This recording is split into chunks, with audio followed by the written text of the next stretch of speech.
Hi, and welcome to this week's Parsha. Parashas Massei, commentary, the Ramdu. On the Parsha Shavua at the Kotel with all of our friends and as always. Alright, we've been at this now, I think this is our sixth time. I counted, right? Paraduma, Chukas, Kairach, Balak, Pinchas, Matos, Massei. One of those was at your house, Kever David, and here. This is the fourth time. Right, it's the fourth time. Is that a fourth time here? Yeah, it must be. Alright. Okay, we pretty much got the rhythm of this up by now. I hope so. And we had the same question we got to start off with each time. What is the connection with this week's Parsha with last week's Parsha? That is always a question, according to the commentary of the Ramdu. Last week, the tribes were getting settled into being tribes, the Shvatim. This week, they're in formation and moving. Right, so we set up the Shvatim last week. This week, we're moving in formation. I could actually stop right now, and that would be the whole Parsha Shir. The entire Shir. Why is it called Massei? Journey. Traveling.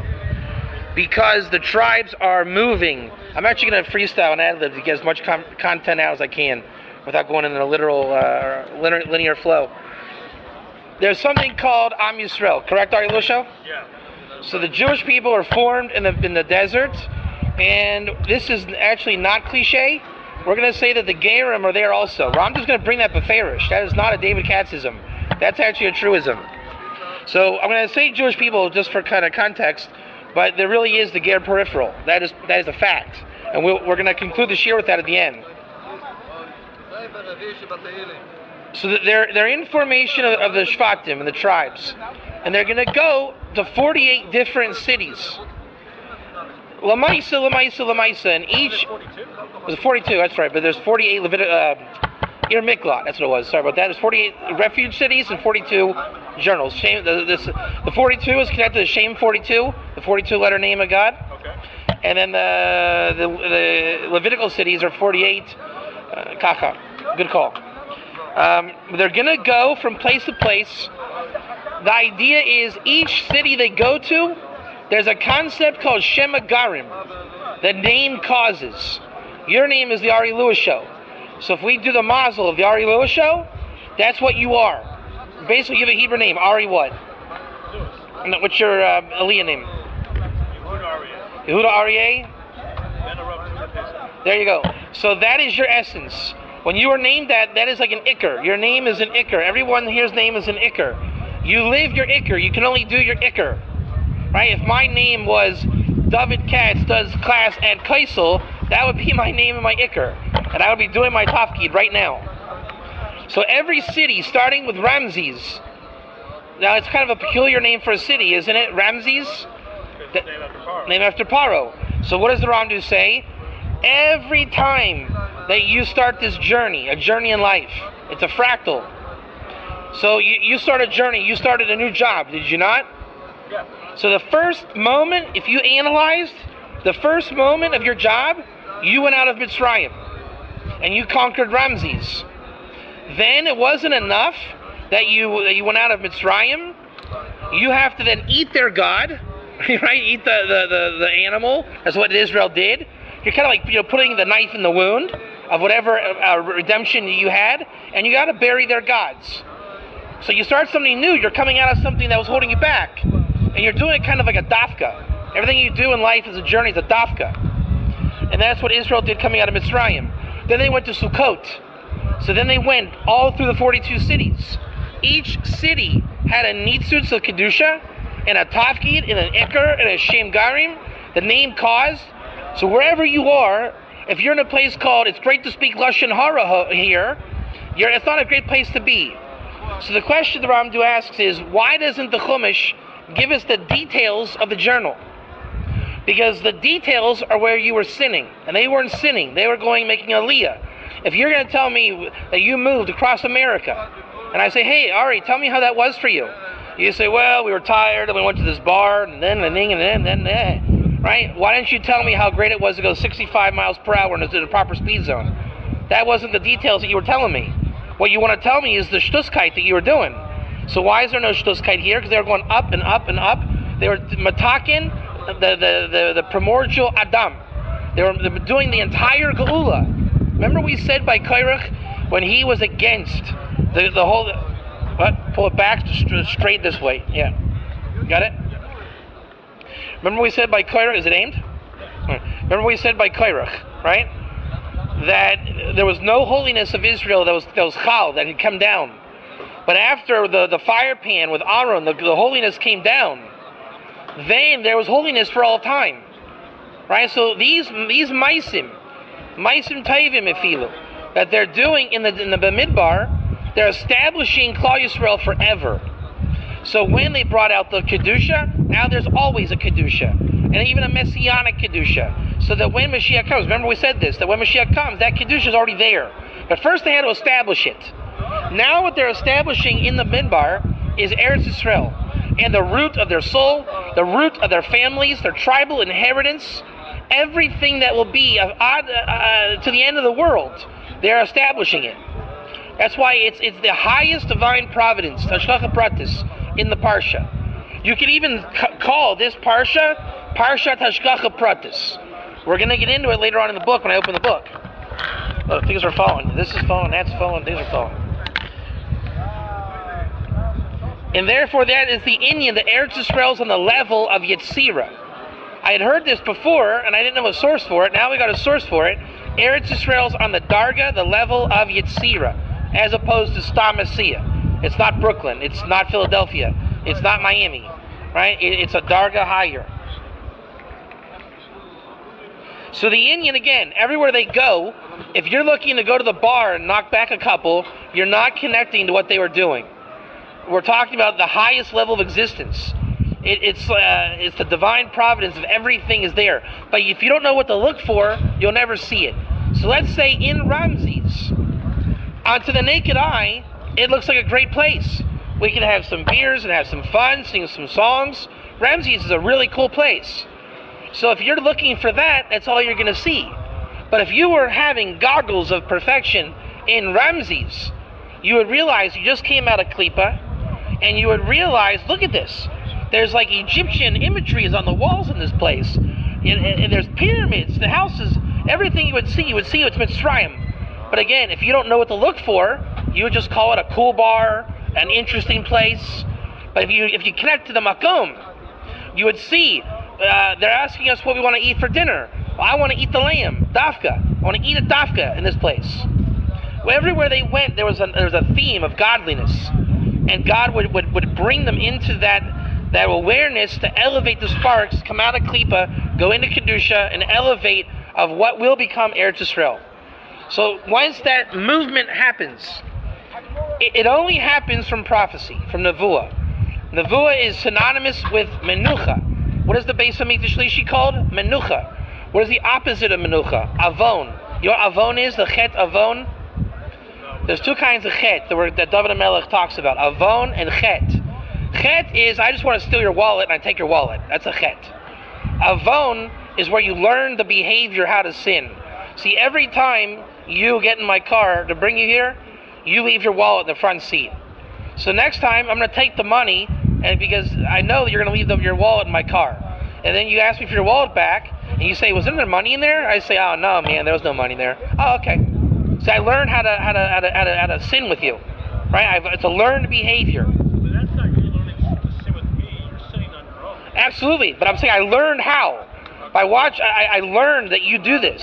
Wouldn't that be a better application? Is if you study a criminal and then you act like him?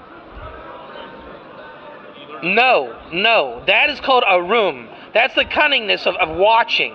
I discovered something. See, you came in my car. I didn't want to steal from you. But I discovered that you leave your wallet in my front seat every time. And I said, hey, this guy leaves his wallet every time. You know, I'll tell you a better example, right? I was going to run out of gas. You left your wallet. I borrowed 20 shekels. So now I know every time you come, I am going to borrow 50 shekels to the point where I won't even pay you back anymore. You never noticed. So you never noticed the 20 shekels were gone. So I learned how to get money from you. I discovered it by accident, you see? I didn't want to steal from you. I didn't set out to steal. It's a learned behavior. That's called avon. And everybody in life has avon. The example I usually give is where you're trying to go on a diet and you don't want to eat Ben and Jerry's anymore. So you say, I'm taking bli neder a shavua not to eat Ben and Jerry's. And the grocery store you go to, you know how to avoid the Ben and Jerry's. But on Friday, your store was closed. So you went to the other store. And what do they have right next to the checkout line? Ben and Jerry's. And you're like, oh, well, it's a good thing I accidentally was too late on Shabbos for shopping for Shabbos. So since it's not my store, I can get to Ben and Jerry's. See, now, next week, what do you do? Oops, I slept in again. I guess I have to go to the other store, right? So now you learn how to chaperine on the Ben and Jerry's. Learn behavior. That is the opposite of prophecy, right? Because what are you really saying by your avon? You're saying, I bet it's prophetic that the Ben and Jerry's will be there. No, you know that. You found out. But the opposite of avon is menucha. It's prophecy. The encampment in the midbar can only happen through menucha prophecy. So when they're in Ramses, when they're in Sukkot, when they're going around, they can only elevate the nitzutzit through nevuah. This is the ikar message of Klal Yisrael going into Eretz Yisrael. Their mission on one foot is to go in, encamped, in the array, the formation, from their own nevuah, from a state of menucha, to go in and wipe out the Canaanites, rip down the mosque, which I'll get into, right? And the opposite is avon.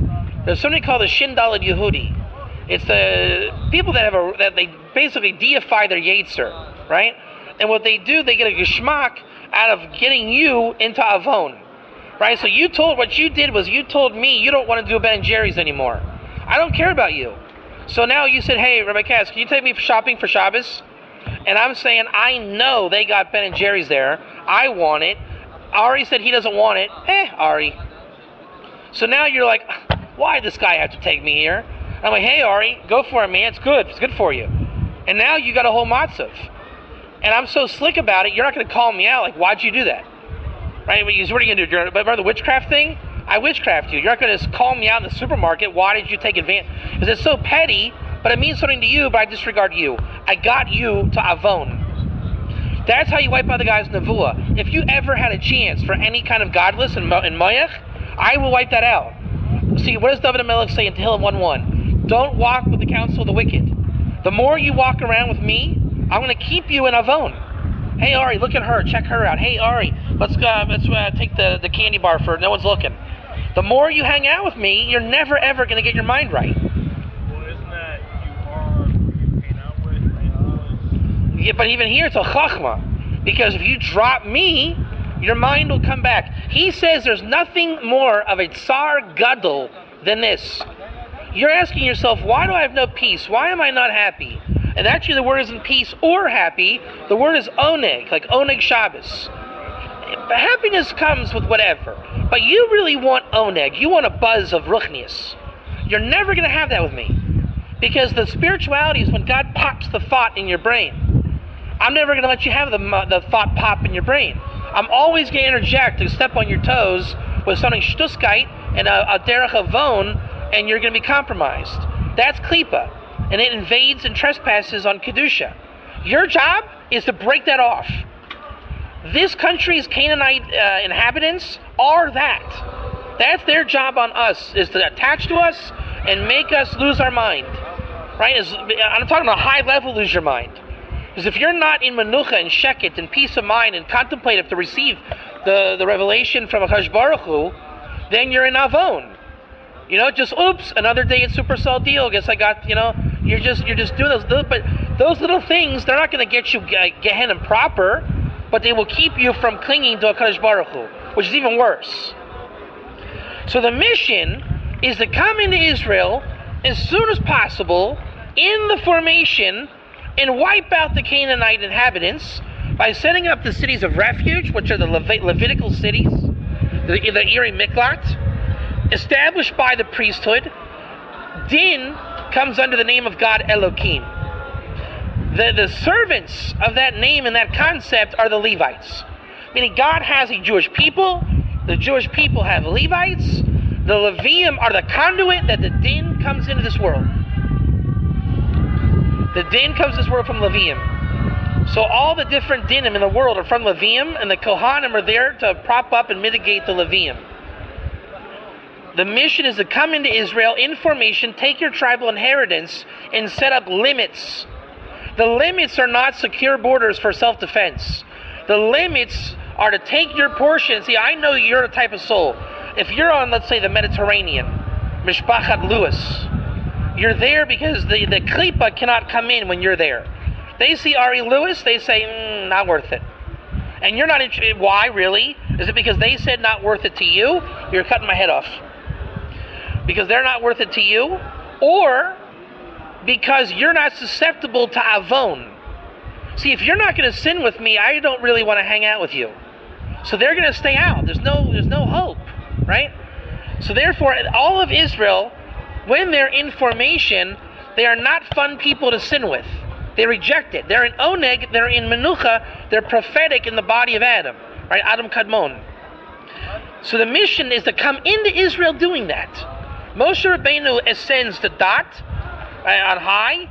He doesn't enter the land. Pinchas and Yeshua ben Nun represent harsh speech and soft speech. The spoken Torah and the written, how do you say it? The spoken aspect of the contemplative, meditative Torah. Pinchas and Joshua. The question becomes, you could really chop my head off. The question becomes, what is the real job we have to do? And the answer, he says, everything is a reiteration. We see a mosque behind us on the Temple Mount. That is not new. In the times of Joshua and Pinchas, that was there as well. I.e., the religion we call Islam today was the Canaanites had it then as well. I mean, the principle is still alive. The principle is avodah zarah over God and establishing places of worship for that avodah zarah. So the tafkid, the mission, is to bring down the places of avodah zarah. But then you would say, we're told by the Vilna Gaon himself, brought by the Gemara, not to touch the Harbayit. The Gula has to come in Shalom. So what he says is, it's not exactly the binyan itself. It's what it represents. And that is spilling blood, murder. So the blood goes into the earth, and he said he brings an amazing thing in Rashi Lefip Shuto, our famous Lefip Shuto. The Lefip Shuto Taich says why it's wrong to murder. The obvious answer is, when the earth receives blood, that's a bad thing. Well, duh. We know that. But that's not the inyan. You know when you shecht a cow, what comes out of the throat? Dam nefesh. The soul, the blood and the soul together. That's what's forbidden to eat.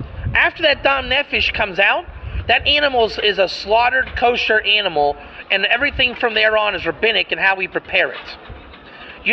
I just cannot afford you to swallow an animal's soul. Right? Many times in the Chumash, it's illegal to consume soul because that's either where the atonement comes from. It is the chashuv part of a creation. So what happens is when the earth receives the blood, there is a soul in the earth. The earth then receives the dam nefesh. You are not permitted to make the earth receive dam nefesh. You have to understand that there is a nefesh in the earth. It is a bria. Like the placenta is like half alive with a woman, right? So what is the tikkun? When the blood goes in, the tikkun is to draw the blood out. How do you kosher meat? Salt it to draw the blood out. Abel's blood is in the earth. What is the tikkun of Cain? To pull the blood out. What is that religion up there doing? They're putting the blood in the name of the binyan, that a building that is up there. How do you do it? You don't blow up the building. You have to reverse the blood going in the earth. Pull the blood out. How do we do that? David and a Ravna are the fractal of that. Because right up there, even when it was the time of Avodah Zarah, the time of David HaMelech, a Ravna the Ger, the kosher Ger, Nefesh Ger, was up there. And King David called him a Melech, and he called David HaMelech a king. And it was the Jew and the Nefesh Ger face to face, and David HaMelech bought the land and purchased Harbayis. That's why the general was allowed up before David. David had to do it the right way through the Ger. That's the proper way to reverse no matter what's up there. Then, he says, just like Adam in Gan Eden. Adam had to be garish from Gan Eden, divorced or sent out from Gan Eden, lest he eat from the tree of life. It should be perpendicular probably the whole time. The tree of life is synonymous with Harbayis. right? And the Kruvim, the angels of destruction, or guardianship, or guarding the way of the tree of life. Again, when you sin, what do you see? A building. When you are a tzaddik, repairing the avon, and you're ready to eat from the tree of life, what do you see? David and Aravna. So say, what do you see, Ari Lewis? David and Aravna. David and Aravna? Yeah. Aravna the Ger, who David and Melech bought the Temple Mount from. That's the essence of what's up there, not the mosque. So when you're a sinner, you see a mosque and blood being spilt. When you have repaired the chet of Adam Arishon, and you're ready to eat from the tree of life, what do you see? David and Aravna. That's the fractal that brings Gula Shleima. That fractal is the whole thing. It's Adam Arishon and the Gan. It's you when you die and you get to Gan Eden. You have to eat from the tree of life because you will eat from it. God makes sure you will reincarnate until you eat from it. And when we came into the land, tree of life. Yeah. When you die, he says your mission is to be face to face with the tree of life and be on a level to see it, i.e. no longer avon, no longer the sin, seeing the Kedusha. The whole world is a dichotomy. You're either blind to Kedusha or you see Kedusha. You either are into avon or you're into prophecy. You're either in the tree of knowledge or in the tree of life. You either see a mosque and blood being spilt, or you're seeing Ger in the world, Nefesh Ger and David and Aravna. And the whole point of the Gula is to get the Ger back inside, which we're going to finish this about the Ger. Don't worry.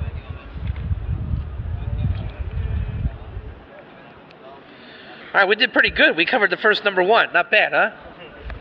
In 21 minutes. Not bad. Number 2, we did that also. Not bad. I think we covered a lot more. Not bad. Number 3, we did that too. Not bad. Number 4, did that too. Not bad. We're cruising. I told you, as long as we didn't go linear, we'd be okay. We did number 5 also. How about that? Okay, now we're gonna. That was the first half of this year. It's all about going into the land of Israel, ASAP, setting up the Levium, setting up the Kohanim, setting up the formation, tearing down the mosques, stopping the bloodshed, bringing back prophecy, establishing the limitations, having everyone in their tribal heritage. Because if you get it wrong, it'll never be right. And there's no prescription of where you're going to live and where he's going to live. You got to go in the land and you got to get it right. That can only happen from the prophecy of you in proper formation. So when the daughters of Slavchad ask Moshe Rabbeinu, do we get our father's inheritance when he died, Slavchad? If Moshe says get lost, then it would have been literally eternal exile. Because every portion of the encampment is the reality of Eretz Yisrael on the level of Yetzirah. And it has to come from Tzedek, not Mishpat. You know the difference. My battery, it's okay. You know the difference between Tzedek and Mishpat is? Tzedek is when you do it because you know to do it. Mishpat is when I have to tell you to do it. If they have a sign over there that says don't talk, and I say, oh, the sign says don't talk, that's Mishpat. If there's no sign and I just know to be quiet, that's Tzedek. Your mom tells you, Ari, put your dishes in the sink. Why do I got to tell you that? That's Mishpat. If you would just know, hey, Ari, Rabbi Katz, want to come over? Yeah, Ari, I'll come over. Put your dishes in the sink. Why? Because my mom doesn't like it. Did she tell you that? No, I just know. Be a mensch, we put our dishes in the sink. Tzedek. So you got to go into the land of Israel just knowing what to do. That's why you don't even need Moshe Rabbeinu. It would have been nice with Moshe Rabbeinu, but not really. Because at the end of the day, Moshe doesn't know either. He knows from Nevuah. And there's no reason why you can't have Nevuah too. In fact, you're commanded to have Nevuah. So Moshe is a crutch at that point. On one hand, you can say it's why he didn't get in. Because you're just saying, it's like oh, what happened when Steph Curry went down? Is that an excuse to lose? Last year when Kyrie went down, and again the Cavs and the Warriors, was that an excuse to lose? Did LeBron have a pass? No, not really. That little Australian guy had to figure it out, and he almost did. So you don't get a pass. So yeah, Moshe, we'll win with Moshe. Fine. That doesn't mean when there's no Moshe, we're doomed. Nevuah is always an option. Moshe was the highest of the prophets. Doesn't matter. Nevuah has to be the equation of Gula. It's impossible not to. And anybody can get it. And this is the prescription. Stop sinning, get Nevuah. Stop attaching the klipa that makes you sin, get Nevuah. Mashiach will be the one, not as great as a Navi as Moshe, but he will inspire the people to embrace prophecy. We're so, in Gullus, we don't even think we need it, because in the shtetl, you really didn't need it. You weren't thinking about coming to the formation, a wipeout of Avodah Zarah when you were in Poland. What was more important was Chachma of how to be a Yid. Now we have a job higher than being a Yid. It's being an Israelite, right, or whatever, Kohen Levi Israel Ger, in Israel, to bring the Makkah Bapatish of Gula Shlema. So there is something, that's the first part of this year. The second part of this year is called Hashgacha Pratis. Now there's something called murder. Remember we're saying, that's the problem with the Avodah Zarah. Now why is there murder in the world? Why couldn't God just create the world without murder? Because there's something called Bechira, free will. Then there's something called Schar and Einish, reward and punishment. By definition, you are able to kill. By definition. Maybe by shogeg, not on purpose. So what happens if you kill somebody? God forbid, not you, somebody else. That person's mishpuche is going to be, I call this is the new movie coming to Hollywood, Avengers of Blood. They're going to avenge your blood. And you're going to say, what did I do? I didn't know that if you kick a stone off this cliff, a big boulder comes like Indiana Jones and crushes you. I didn't know that. Well, that's fine and dandy, Ari Lewis show. But we're coming after you with a machete. So you run to the Ir Miklat. And you take cover until the Kohen Gadol dies. We call you a Russia. You are a Russia. Not because you're mamash a Russia, because you have enough gevura and din that makes it rachamim instead of chesed. We now have to be rachmanistic on you. We know you didn't mean to do it. We're going to keep you here quiet until the Kohen Gadol dies. So now, here's the major controversial thing I was going to tell you about. Ready? When we have sin in the world, God uses that for Hashgacha Pratis. So we say that running around with klipa makes us sin. So there's two kinds of effect that can have on you. You can sin one way, or you can sin another way. Here's the two kinds of sin you can do. One way is you're a nasty guy, and you have been premeditating to wipe me out, and you came up after 6 months of videotaping my patterns, and you did something bad, and you killed me. You are a horrible person, and you're chayav misa, we're going to kill you. You are not an agent of God, you're a lowlife. The other kind is, it's like an impulsive thing, and, we were here filming, and I insulted you, and you got up, and you decked me, and it knocked me out, right? It wasn't premeditated. God made a passion of sin come over you. So now you got to run to this Ir Miklat, the city of refuge. And you were an agent of God. You know why I got decked by you? You had to die. I had something going on. I had to die. I did a sin that or whatever happened. So you were the agent because of your mishigas, and you did it to me. But if you premeditate and you're stalking me, you're just a lunatic. Now get this. You want to hear something amazing? The last couple of weeks, what have people been talking about on the internet? About the shooting in Orlando? About the club? Yeah, well, it says premeditated. But people want to say, was that divine retribution from HaKadosh Baruch Hu? So what do we say? If it would have been some psycho in the club, and he was having a good time, and then he said, you know what, let's just start spraying bullets. Then we're saying, wow, that was a passionate response. I guess there was a chiyuv misi here, correct? All these people did need to die. They're just like the evangelicals want to say, right? But it wasn't. He scoped it out, he was checking it out, it was all premeditated. They know that for a fact. Therefore, he was like a nachash. He did it on purpose. Right? Or sorry, not like a nachash. Not like a nachash. The nachash is the filth of the sin. A snake strikes suddenly. It's like an ambush. All of a sudden. Premeditated is the lowliness of man. So what happened with Orlando, that was not a divine providential thing. I mean, God did not employ him to go do that. So all those people that want to say, oh, so since they were open sinners, and this guy did it, it was from God. No, it wasn't, according to Ramdu. Only if it would have been pitom out of nowhere, then you can say, divine providence. But it wasn't. So what's the chiddush? If you're going to sin, we know that behavior is a sin. Whether you want to say the punishment of it, you like it, you don't like it, it's a sin. But we all sin. Eating too many brownies on Shabbos is a sin too. So what it comes down to is there are sins that you do in private, there are sins that you do in public. if you do a private sin, and then all of a sudden this guy decks you and you die, and we say, wow, how did he get killed? He was such a nice guy. I guess he had it coming, didn't he? I didn't know that. Well, because he sins in private. It's not your business. But if you want to sin openly, and then somebody openly takes you out, all you're basically saying is, I would rather sin with an open target than sin in private and have no one know. That's the nafkamina. Everyone's going to do avon because of the matzav here. So your avon is either in private or in public, and it has nothing to do with the type of hashgacha practice, so to speak, on the surface that takes you out. Because one is premeditated and one is meditated. And that is not one system. It's two different systems. That may actually be the whole thing. 1 second. Let me see here.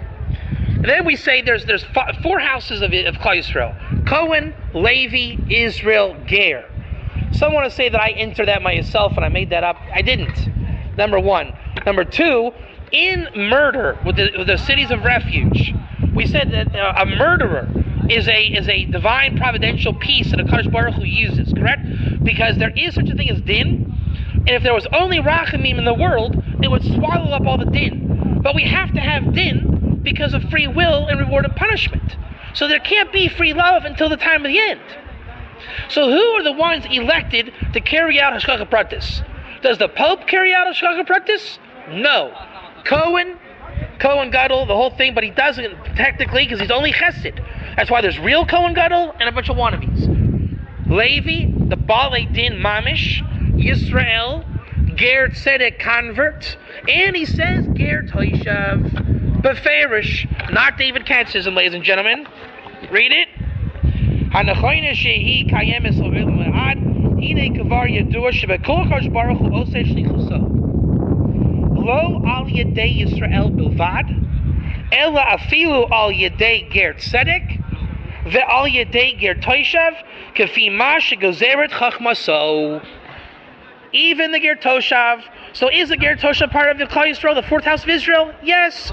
Do they have mazel and hashgacha practice? Yes. Can they do mitzvahs? Yes. Is it yovel based or always based? Always. Hashgacha practice, premeditated. And what is we're going to end on this note, or 2 more things actually. The guy who's the mafioso that we talked about. The reason why there's 2 Eidim, 2 witnesses in the Torah, I am not good enough to make 2 people agree on my contrived story. Hey, boys, tell this judge, hey, you tell him this, and you tell him that, and they'll never agree. If I get you and your friend to witness for me, you guys will never, ever agree. You're going to conflict. Oh, I was in the yard. I thought you were in the basement. Oh, yeah. Basement yard. But if it's one guy, it also won't work. Because what happens if the Torah would have said 1 witness, it doesn't, it says 2. If it would have said 1, what would have happened? I'm going to tell you exactly what I want you to say. Now, how do I get you to comply? I got to become God. I got to get such an ego that I'm going to control every little thing. It'll never work. The only way it would work is if I become God to you. Impossible. It's so much sheker, it just won't work. So it's a perfect system of justice. And what is the mechanism of everything we said? How do you come in the land? How do you guard yourself from sinning? If God is employing you for divine providence, how do you keep yourself away from shedding blood? Right? Let's say you were sent to kill me. You better think twice and at very most embarrass me. Don't spill blood. Like that's the worst. That's the crime. Putting dam nefesh in the earth. So how do you refrain yourself from remove the gevura, remove the din, and become chesed, become yasher and navon, straight and understanding. So that's what we're saying. Wherever you go, there's something to understand. The name, the causes, right? You were going to kill me, then you realize the name said, Ari Lewis goes to Gehenna if he does this, yada yada yada. You got to be perceptive to God's wisdom, for the divine providence of HaKadosh Baruch Hu. You remain strong in divine providence. You will become a mamish member of Israel. You inspire others to do their job in Israel. This parsha closing the book of Bamidbar is the Geula Mamish, the workings of Mashiach. How does it work? They did it We reiterate all the time, and eventually all these vessels are going to come back together. We're going to stop killing. We're going to start prophesying through Mashiach, and prophesying basically, you know your soul root. You know what you're supposed to do. I know what I'm going to do. He knows what he's going to do. Everyone knows what they do. I don't need to check up on you. You don't need to check up on me. It's Tzedek. We move. We come in. We get rid of the false religions. We bring the Gerim into Israel, Nefesh Ger, and we visualize the tree of life past the Kruvim, David and Aravna, the king and his Ger, on the Temple Mount for Egula Shlema B'Mehera Meinu U'Main.